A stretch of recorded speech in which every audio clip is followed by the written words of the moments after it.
رب العالمین نے نشان عطا فرمایا نے جدا جا کے مدینہ ویکھیا ہے او جانتے نے کتنے انوار ہونے نے کتنی بہاراں ہونیاں نے کتنا کیف تے کتنا مزہ آندا ہے مدینے دی ہر چیز نرالی ہے مدینے دے کھانے دی تکل بھی کرنی ہے مدینے دے اندر رہن دی جگہ بھی کوئی نہیں حضرات مدینے دے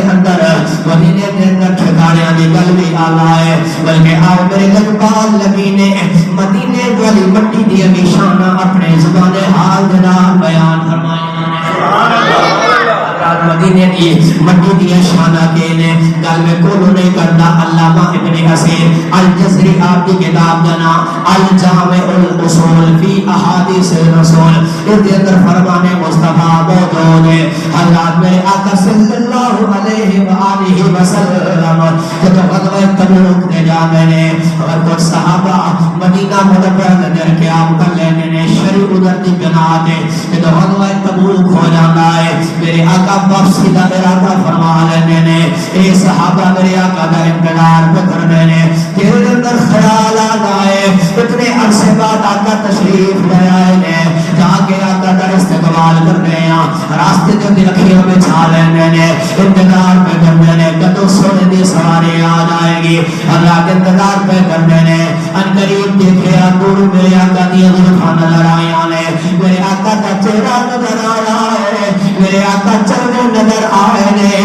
صحابہ نے قدم اٹھائے نے صحابہ نے توڑا لگا دیا نے جب توڑتے نے مدینہ منورہ کی مٹی اڑنی ہے صحابہ دے چہرے تے مٹی آ جانی ہے ہمار جگت صحابہ دے چہرے تے آ جانی ہے صحابہ اپنے چہرے تے کچھ کپڑا لے لے تو میرے آقا دے نال ملاقات ہوندی ہے میرے آقا دے نال ملنے نے میرے آقا دے سامنے آ جانے نے میرے لجپال آقا نے پوچھا صحابہ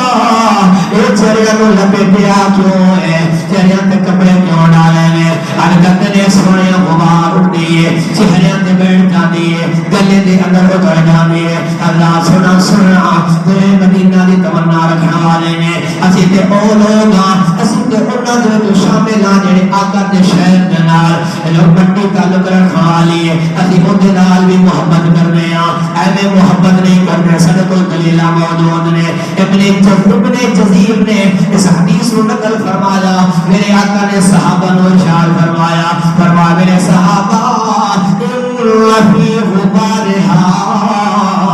لکل داء شفاء فرمایا مٹی کی وجہ سے غبار کی وجہ تو اپنے چہرے کے کپڑے ڈال لینے تمہاروں نہیں پتا اللہ رب العالمین نے مدینہ منورہ دی مٹی دے ایک ایک ذرے دے اندر ہر بیماری دیاں شفاواں رکھ چھوڑیاں